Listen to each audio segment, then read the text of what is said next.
3,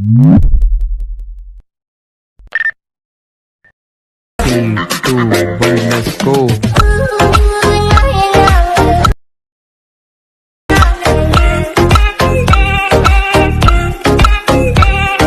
CapCut টেমপ্লেটের আরেকটি নতুন status নিয়ে এলাম আজকের এই ভিডিওতে। যারা ক্রিকেট লাভার আছে তারা আজকের এই ভিডিওটা কন্টিনিউ করতে থাকুন, কারণ এই টাইপের স্ট্যাটাসগুলো আপনারা খুব সহজেই বানিয়ে নিতে পারবেন।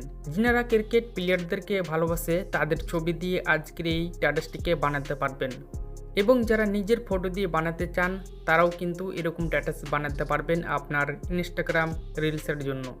তো চলুন শুরু করছি আজকের এই ভিডিও। প্রথমে আপনাদেরকে একটি যে কোনো ভিপিএন কানেক্ট করে নিতে হবে। আমি যে ভিপিএনটা কানেক্ট করেছি সেই ভিপিএনটার নাম হচ্ছে সুপার ভিপিএন। আপনারা প্লে স্টোরে সেই সুপার ভিপিএনটা আপনারা পেয়ে যাবেন। প্লে স্টোর থেকে সেই সুপার ভিপিএনটা আপনারা সার্চ করে সেই ভিপিএনটাকে আপনারা ইনস্টল করে নেবেন। ইনস্টল করার পর আপনারা সেই ভিপিএনটাকে কানেক্টেড করে নেবেন। আমি কিন্তু সেই সুপার ভিপিএনটাকে কানেক্টেড করে নিয়েছি। আপনারা চলে যাবেন আমার ভিডিও ডিসক্রিপশন বক্সে একটি টেমপ্লেটের লিঙ্ক পেয়ে যাবেন। সেই লিঙ্কটাকে ওপেন করে নেবেন।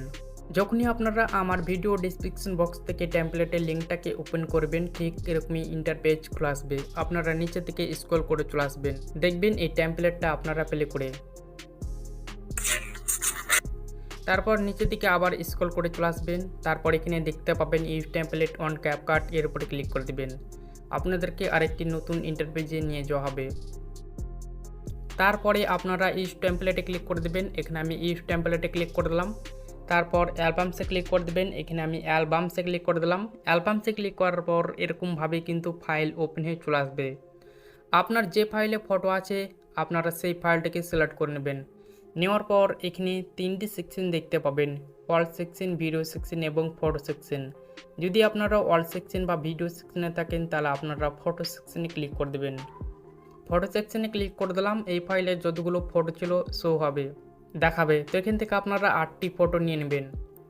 আমি 8টি ফটো নেওয়ার পর প্রিভিউতে ক্লিক করে দেবো। এখানে আমি প্রিভিউতে ক্লিক করে দিলাম। এখানে লোডিং হবে এবং এখানে সেই স্ট্যাটাসটি দেখতে পাবেন প্লে করে।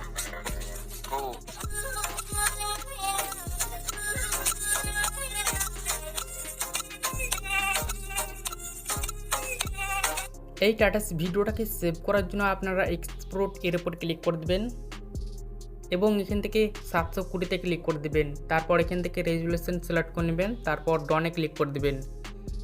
তারপরে এক্সপোর্ট উইদাউট ওয়াটারমার্কে ক্লিক করে দেবেন।